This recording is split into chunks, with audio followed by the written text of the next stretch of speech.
Intergalactic explorers return to their home planet in search of signs of ancient civilizations. They find a planet that has changed beyond recognition. Gone are the familiar continents that we know today. Instead, they find a giant landmass with huge mountain ranges, massive frozen snowfields, and glaciers. The once thriving metropolis they seek has disappeared. A few broken remnants are all that remain, crushed and buried beneath tons of rock. Could this be a future vision of Earth? Naked Science asks, what forces could create such a bleak and barren world? And investigates how the awesome power of colliding continents shapes and reshapes our planet in an endless cycle of construction and destruction.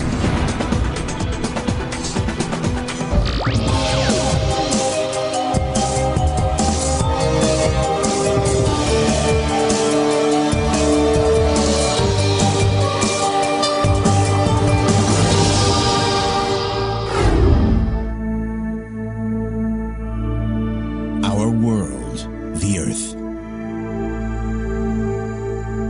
From space, it's easy to see the distinctive pattern of land that makes up the continents: North America, South America, Africa, Antarctica, Europe, Asia, and Australia. Giant landmasses separated by oceans that stabilize the environment with hospitable weather patterns, suitable for civilization and cities to evolve and prosper.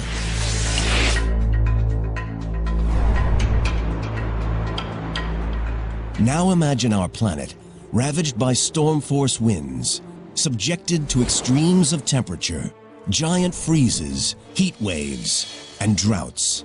A world where cities are crushed and destroyed, where Africa tramples New York underfoot, and London freezes at the North Pole. The geological future of New York is going to be rather traumatic. North America and Europe are going to collide with one another. The world as we know it will be unrecognizable. This is not a portrait of the Earth after a devastating global disaster. This is how nature will shape our planet many millions of years in the future. This incredible remodeling is just part of a natural cycle that has shaped the Earth for the last 4 billion years, and will continue to do so until the sun finally destroys its surface once and for all. Today, our continents may seem solid, safe, and forever fixed in place, but they are none of those things. These great landmasses are constantly on the move.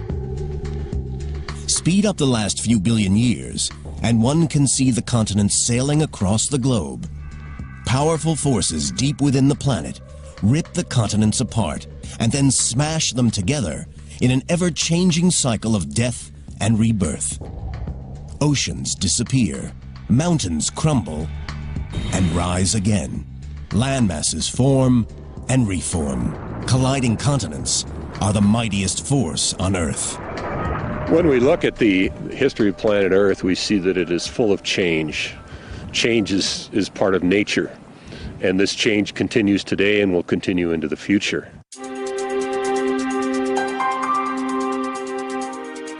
To understand how the continents shape our world, we must first travel back in time to the very birth of the Earth. 4.5 billion years ago, the Earth is created from the debris left over from the formation of the Sun. Dust and debris collide and clump together. Once these clumps grow into objects about half a mile in diameter, they create enough gravity to attract more material. Slowly, these clumps grow into as many as 20 planets. As these new planets orbit the Sun, they begin to collide. One collision with the planet Theia, which creates the moon, obliterates the surface of the Earth. The energy from the collision makes the Earth incredibly hot. At around 11,000 degrees Fahrenheit, it's more than 7 times hotter than the inside of a cremation furnace. Earth is a massive molten ball of boiling lava. This is primeval hell, where thousands of asteroids and comets bombard our world. But deep within the planet, a process starts that will lead to the first land. The heaviest elements, lead and nickel, sink down toward the center of the Earth to form a molten core. The lighter elements, including oxygen and silicon, rise toward the surface, where they erupt in volcanoes of molten rock. Slowly, the Earth's surface cools. Molten lava solidifies to form patches of crust, the seeds of the first continents. But even as the first land is born, it faces a battle to survive. We were being bombarded by a large number of asteroids very early in the history of the planet. So there's a lot of dynamic change from being walloped by giant impacts, disturbing things. Geology professor Sam Bowring is an expert in early Earth and the genesis of the continents. When we had an early crust is an interesting question. I suspect we had an early crust from day one. The question is, how long was that preserved? When the Earth was being bombarded constantly by asteroids, the chance of preserving any small chunk of that crust was very low.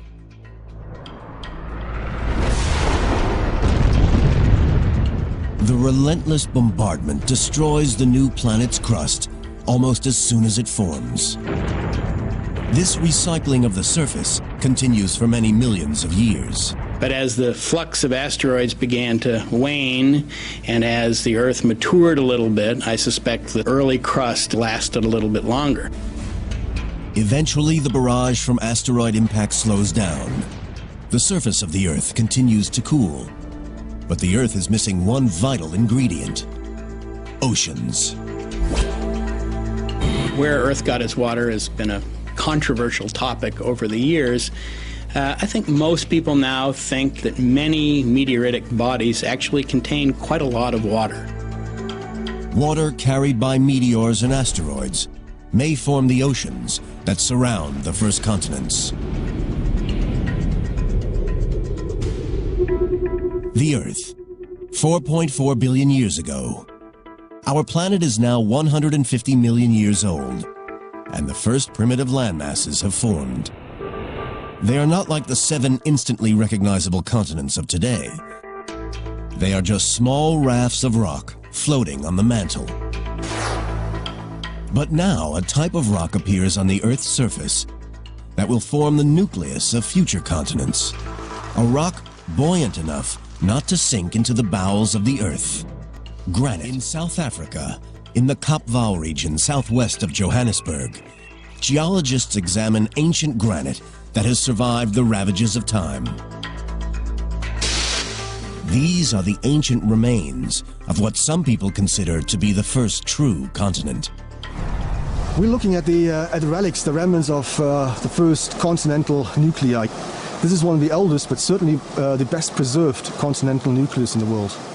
Geologist Alex Kisters studies how granite formed the first continents. The rocks here are so important because they are remarkably well preserved, much better than anywhere on Earth. And that allows us actually to study processes that were involved in the formation of these early crustal rocks. Kisters is collecting samples to date the age of the granite. We're drilling these little rock cores, taking them out, and then sending off later onto the lab to be dated.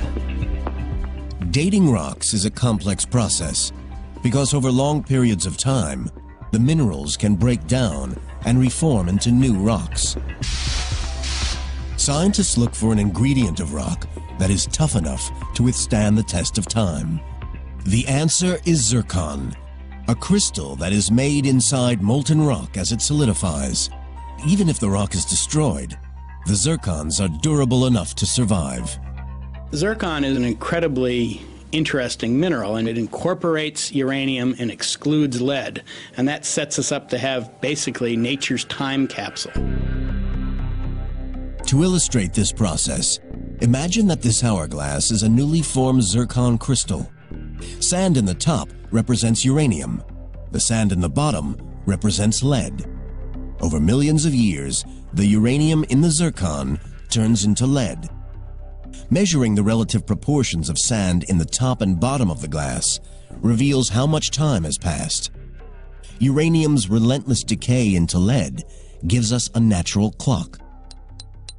Using this technique, geologists date this granite at 3.5 billion years old. This makes it some of the oldest rock on the planet. These rocks make up a major part of what is known as the Kopval Craton. A craton is an ancient raft of rock, light enough to float on the mantle, and around which a continent will grow. Ancient cratons have also been found in the heart of the Australian and North American continents. The craton here in Kopval in South Africa stretches for 463,000 square miles. It's almost twice the size of Texas. Without granite, the craton and modern continental crust wouldn't exist. Granite forms when minerals in the crust melt, then react with water, cool, and crystallize. Because it is made of lighter minerals, granite is less dense than other rock in the mantle, so it floats on the surface and mixes with other rocks to form rafts of land. The Kopval Craton is not totally built from granite. The oldest rocks here are these amazing pillow lavas exposed along the Komati River. 3.5 billion years ago, they form under the sea as lava emerges from an underwater volcanic vent. Upon contact with water, the lava immediately gains a solid crust, which then cracks and oozes additional large blobs called pillows. These rocks are amongst the oldest that we know. It's basically identical to pillow lavas that we see on a recent ocean floor or in settings like Hawaii. The Komati pillow lavas begin their life on the ocean floor, but are pushed up out of the sea to form part of a continent. But where did the granite come from? To create it, you need the right mix of minerals. A new theory suggests that life itself may have provided the missing ingredients. It may sound like an outlandish idea, but there's some evidence that living organisms that use photosynthesis appeared around the same time that the continents began to grow, 3.8 billion years ago. Scientists suggest that early organisms, microbes, help speed up the breakdown of rock emerging at the Earth's crust. Over hundreds of thousands of years, this rock breaks down into new minerals, which sink back into the mantle. Deep below the surface, they heat up and form granitic magma. The magma rises into the protocontinent, freezes, and forms huge solid rafts of granite. Now stabilized, the craton begins to grow, forming new baby continents. But cratons are not the only factors at work. More powerful forces are building up deep within the planet. Forces that have the power to rip apart landmasses and smash them together, changing the face of the planet forever.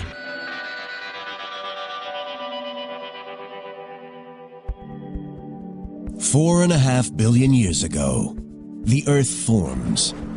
For many years, it is bombarded by asteroids and meteors. Slowly, the molten planet cools, and small landmasses form around cratons of granite rock. Massive forces from deep within the planet rip apart and smash these small protocontinents together. As they grow into the large landmasses we see today. The surface of the Earth, the crust, is made up of a giant jigsaw of interlocking pieces called tectonic plates. The separate plates themselves sit on the mantle, the layer between the crust and the Earth's core. Although the mantle is made of rock, the heat and pressure deep down mean it's flexible enough to allow the plates above to move up to several inches a year.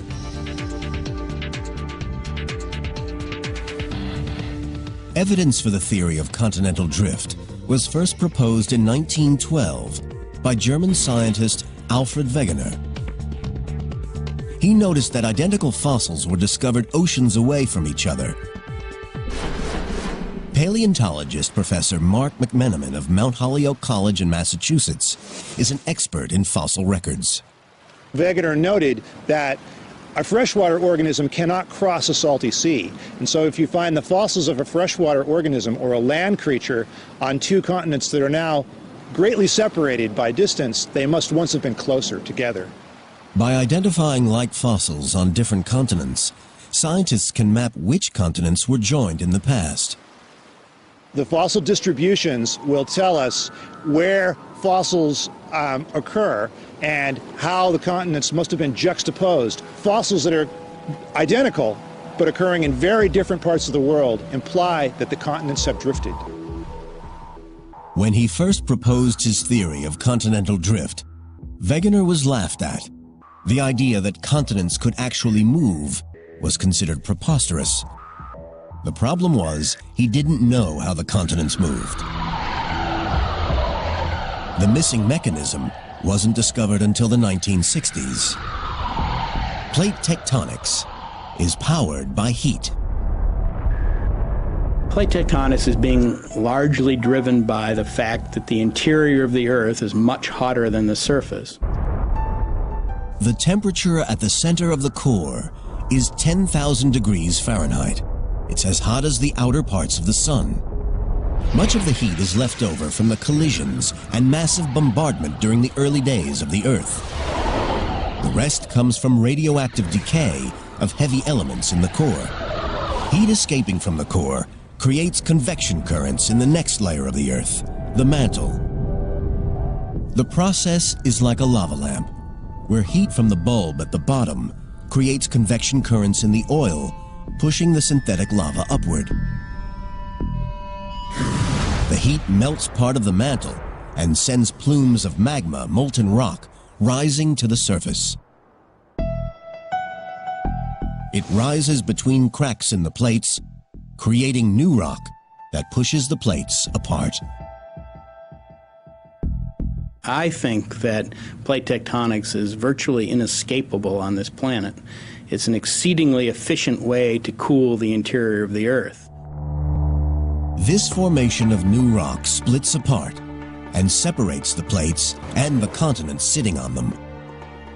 Today, the majority of this new rock forms under the sea, creating vast interconnected volcanic mountain ranges that extend through all the major oceans of the world. One range can clearly be seen at the bottom of the Atlantic Ocean, along the mid-Atlantic Ridge. It stretches more than 12,000 miles from the sub-Antarctic to the Arctic. It comes to the surface in a few places.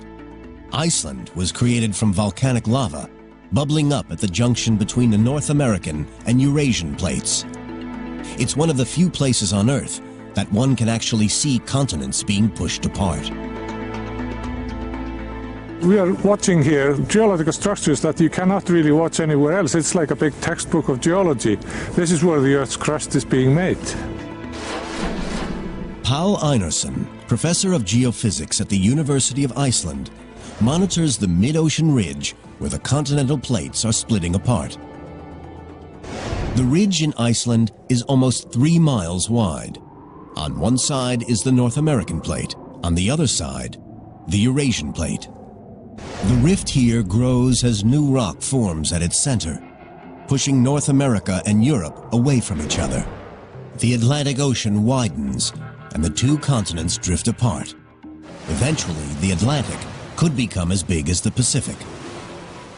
To measure how fast they're splitting, Einarsson takes global positioning system readings at specific points along the plate margin. We put the antenna right on top of the point, and then we can calculate the exact position of this point in the world with respect to the center of the Earth. Although the ridge appears calm, and there's no magma rising to the surface, Einarsson's measurements show that the two continents are drifting apart by around an inch a year. So by the end of the century, Europe and America will be almost 8 feet further apart. The movement in Iceland is typical of the processes shaping the continents since their birth 4.4 billion years ago. It's part of the great cycle of the Earth's continents. The new crust, created at the mid-ocean ridge, moves away, cools, and eventually sinks back into the Earth. When the first proto-continents formed, there were several interconnecting tectonic plates, constantly bumping and grinding against each other, pushing the new land over the planet. Today, the Earth has over a dozen plates, some colliding together, some moving apart. They are powerful enough to move a continent the size of North America over 3,000 miles in 200 million years. That's 15 miles every million years.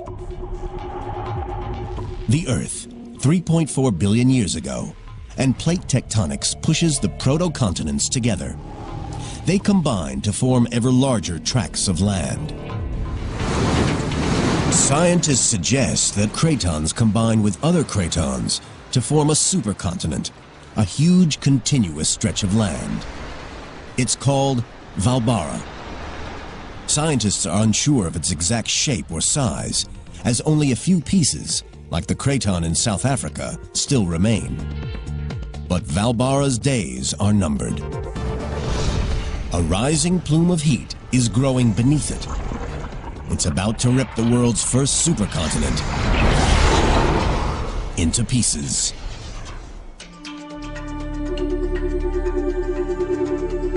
$2.7 billion years ago, Valbara, the world's first supercontinent, still dominates the planet. But plate tectonics, powered by heat from the Earth's core, is about to split it apart. Rock is a good insulator. When a continent gets very large, the rock traps heat beneath it. As it gets hotter and hotter, a plume of superheated magma builds up beneath the giant continental mass. The temperature continues to rise, and pressure in the mantle increases. Eventually, the crust can no longer contain the pressure, and the hot lava breaks through, ripping the land apart. You can see this process happening today in Africa. Heat from the Earth's core is ripping the continent apart. A giant rift valley runs from the Red Sea down to Mozambique. Giant cracks are opening up in the land. Volcanoes, like Kilimanjaro, mark spots where molten rock have risen to the surface in the past. In 10 million years, the eastern half of the continent will have split away. The molten lava trapped beneath the giant supercontinent of Valbara eventually smashes through the surface rock. The continent ruptures into several smaller pieces. These bits of land sail across the Earth. But nobody knows what happens to them or what the planet looks like at this time. The Earth is entering the Dark Ages. It is over 2.5 billion years since it was formed. It will be over 1 billion years before another supercontinent forms.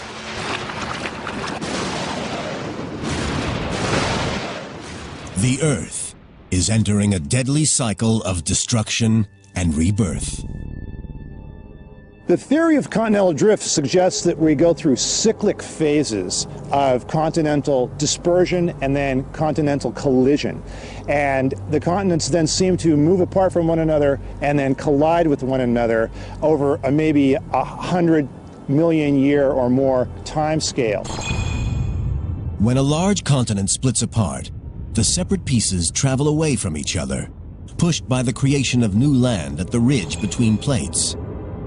Because the Earth has a constant surface area, the same amount of land created must be absorbed into the Earth. This process happens at subduction zones at the junctions of plates. At a subduction zone, crust dives down into the mantle to be melted to form new rock. When the plate subducts into the Earth, it brings two pieces of land together. When they collide, a new supercontinent starts to form. It is now 1.1 billion years ago on our timeline, and the next known supercontinent has formed. Its name is Rodinia, and it holds almost all of the continental rock on the surface of the Earth. Still, no one knows exactly what it looked like, but at its heart is an area that will eventually become North America.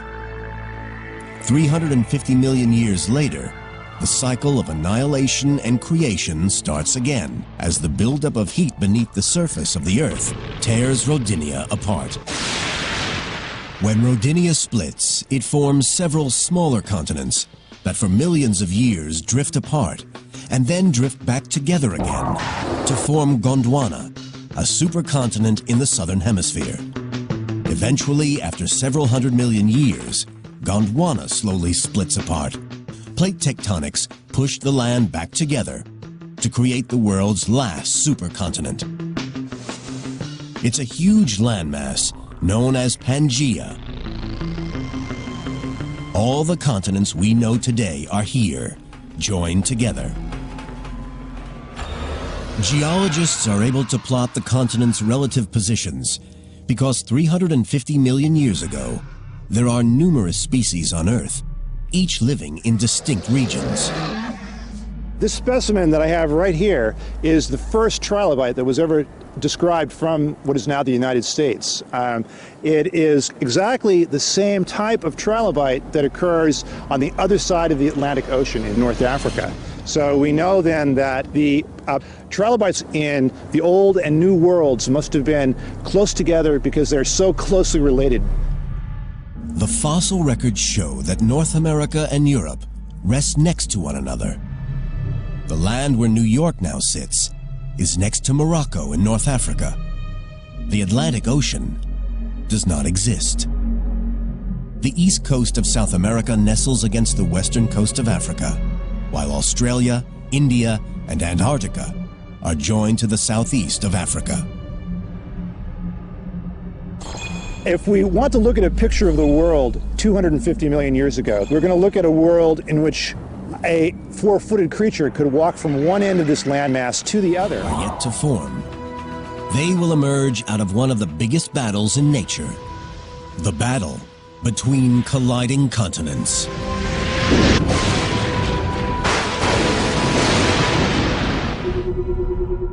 Earth, 100 million years ago. The continental map of the modern world is gradually becoming recognizable.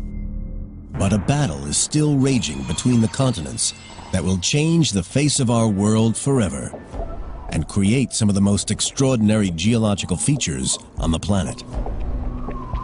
As the continents move slowly across the Earth, crust and rock is dragged back down into the Earth at subduction zones between the tectonic plates. But when continents collide at the plate junctions, sometimes there is a battle for supremacy.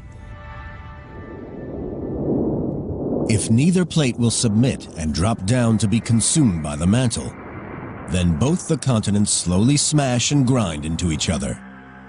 These pinch points of continental collision build mountains.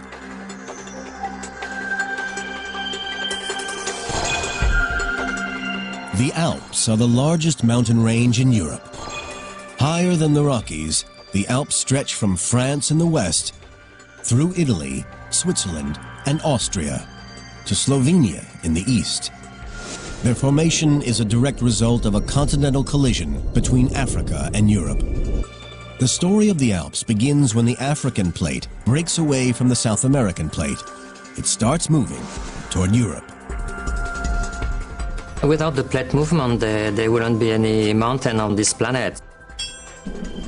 Professor Gerard Stamfli of Lausanne University in Switzerland studies the processes that built the Alps. The African and Eurasian plates start to move toward each other, trapping a third, smaller Iberian plate between them. The three plates collide. The Eurasian plate is pushed downward into the mantle, chopping off the Iberian plate. The Tethys Sea begins to close. As the Eurasian plate grinds underneath the African plate, it pushes the Tethys Sea floor and part of the Iberian plate 600 miles north and many thousands of feet into the air. Rocks that started life on the bottom of the ocean end up at the top of the Alps. Quite fascinating to imagine that if you are on top of the Matterhorn, you're actually staying on top of Africa. For geologists, Africa stops in the Alps. Over the next 100 million years, the continents continue to smash together. New mountain ranges start forming around the globe. The largest, the Himalayas, form as the Indian plate charges northward toward the Eurasian plate. It moves at 2 inches per year, lining up a head-on collision. The movement of the Indian plate leads to a clash between two giant continents and creates some of the highest structures ever to exist on Earth. The incredible power of continental drift not only builds mountains, it also sculpts one of the world's most recognizable landmarks, the Grand Canyon in Arizona. The Grand Canyon is a great scar on the surface of the Earth. Geologist Ron Blakey has been studying the canyon for over 30 years. It's just a wonderful place to come face to face with planet Earth. The Grand Canyon is 277 miles long and up to 18 miles wide. At its deepest, it stretches down for over a mile. The gorge exposes the interior of the North American continent. It's like looking through the pages of a book. Each layer tells a story about the past. One of the really neat things about Grand Canyon is as we go up the walls of the Grand Canyon, it's just like going through a time machine. Layer upon layer of rock reveal the geological history of North America, from present day to 2 billion years ago. The deeper you go, the older the rocks. By studying the layers, Blakey can piece together the history of the canyon. He finds some of the most interesting evidence at the very top. Fossils of ocean creatures. Wow, this bed's the jackpot here. What we have is an extraordinary example of a Permian seafloor. The most important thing it tells us with respect to the Grand Canyon is that this area had to be near sea level when these rocks formed. Now it's 7,000 feet above sea level on the rim of the Grand Canyon. So something had to happen. Either the sea had to fall 7,000 feet, and we're pretty sure that didn't happen, or this landscape had to be uplifted 7,000 feet. We're pretty sure that happened. 250 million years ago, the canyon starts to form as a result of a collision between the Pacific and North American plates. They collide with such force, the North American plate thrusts more than 2 miles upward. What was once seabed rises over a period of 15 million years to form a vast plateau far above sea level.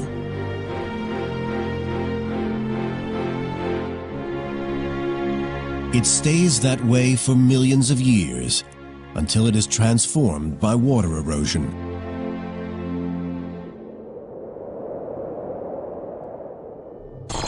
Six million years ago, several hundred miles south of the canyon, plate movements open up the Gulf of California to the sea. For the first time, small streams in the Rocky Mountains could empty into the ocean. So if we're starting a stream at 14,000 feet in the Rocky Mountains and carving down to sea level, and the Grand Canyon just happens to be in the way, the Grand Canyon's going to get cut out. These streams merge to form what is now called the Colorado River. It cuts down through the land, heading toward the Gulf of California. It took a river to carve the canyon. The water has carved down through the rocks layer by layer by layer, removing material out of the canyon and leaving the great void that sits behind me. The Grand Canyon is a testament to the awesome power of the continents in shaping our world. Back on our journey, tracing the birth and death of the continents, it is now 20 million years ago. 2,500 miles south of the Grand Canyon, another plate collision is about to take place.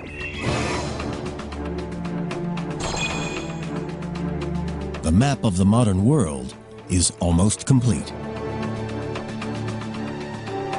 At this time, water flowing freely between the Pacific and Atlantic Oceans still separates North and South America. Over many millions of years, the Pacific Plate begins sliding under the Caribbean Plate. The pressure causes underwater volcanoes to erupt. Some explode with such ferocity that they create a range of small islands between North and South America.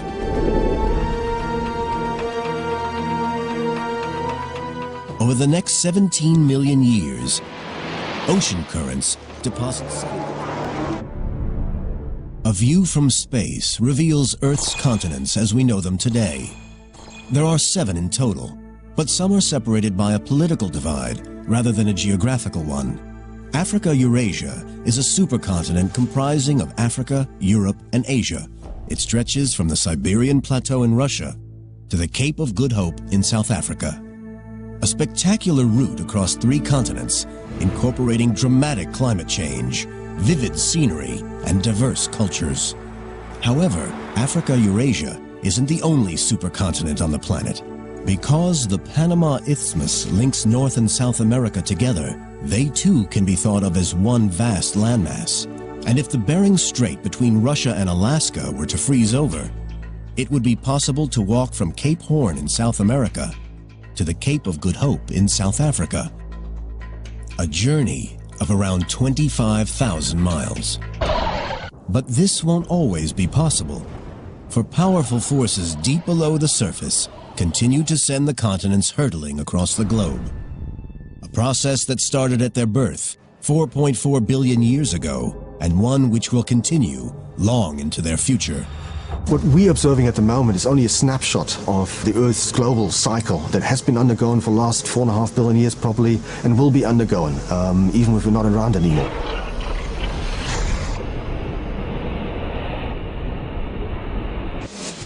The global continental cycle has another impact on our world. It causes many natural disasters. Plate movement creates stress points, which lead to volcanic eruptions. As continents split apart, instability at the plate junctions causes earthquakes that rip apart whole communities. This one, on October 8, 2005, in Pakistan-ruled Kashmir, killed nearly 75,000 people and left up to 3 million homeless. And when plates subduct into the earth, their death throes produce devastating waves. The 2004 Indonesian tsunami is just one demonstration of the terrifying power unleashed when plates move. Such natural disasters are part of the continental cycle, and they're not going to stop. Plates moving is something we have to live with. There's nothing we can do about it. It's going to happen. There are going to be big earthquakes in California. There's going to be a lot of damage. There's going to be loss of life.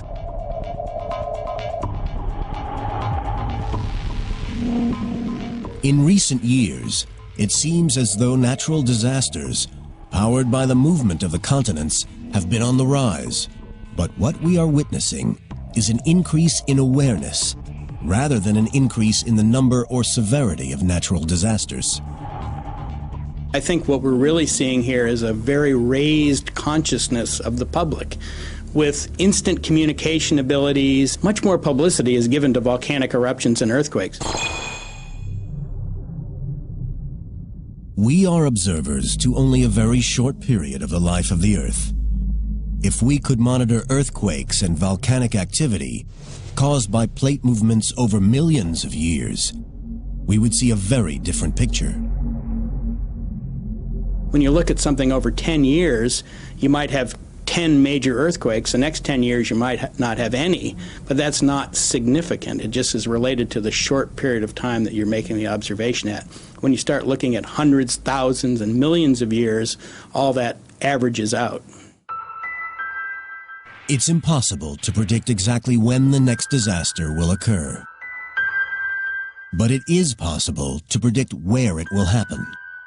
The plate boundaries. Map the location of earthquakes and volcanoes, and they line up with the cracks between plates. Plot where these plates will move over the next tens of millions of years, and the future looks bleak for many of the world's cities.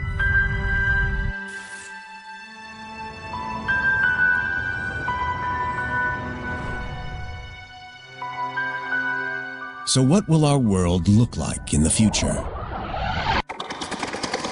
50 million years from now, the Atlantic Ocean will widen, pushing New York further away from North Africa. Meanwhile, in the southern hemisphere, Australia will be on a collision course with Southeast Asia, and in Europe, Africa will head north, closing the new mountain range will form where Italy and Greece once stood. Known as the Mediterranean Mountains, they will be as big as the Himalayas, extending from Spain across southern Europe, through the Middle East, and into Asia. 100 million years in the future, and the power of continental movements will render the surface of the Earth unrecognizable. The Atlantic Ocean will continue to widen, but a subduction zone will form along its western shoreline. The first sign of it can be seen today in the Caribbean, the Puerto Rico Trench. This trench will grow north and south along the east coast of North and South America. This vast subduction zone will consume the Atlantic Ocean, dragging Europe and Africa back toward the Americas. 250 million years in the future, intergalactic explorers returning to their home planet will find a world very different to the one in their records. There will no longer be 7 continents, but one gigantic landmass containing most of the land on Earth. They could find it a barren, frozen world. The explorers search for the remains of our cities, but when Europe and America collide, any cities along the coastlines will be gradually destroyed. The geological future of New York is going to be rather traumatic. In the long term, New York is going to be at the site of a continental collision. North America and Europe are going to collide with one another and produce a distinctive suite of rocks which will eventually be crumpled between the two continents as they collide. New York and its neighbors will be crushed and buried beneath the surface, leaving no more than a few remains. In the future, geologists will be able to find remains of New York City trapped in the rocks themselves, either buildings or plastic bottles or old autos and their parts. All of these things will be incorporated into the fossil record and will be recognizable to a future geologist who knows what she or he is looking for.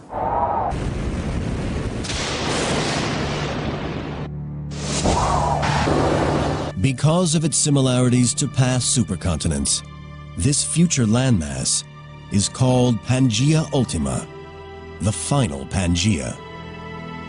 Nearly all the landmasses in the world will be joined together. Pangaea Ultima will probably experience climate extremes, freezing winters and scorching summers. This deadly weather could have devastating effects on all life on Earth. The implications for the human race are interesting to speculate about.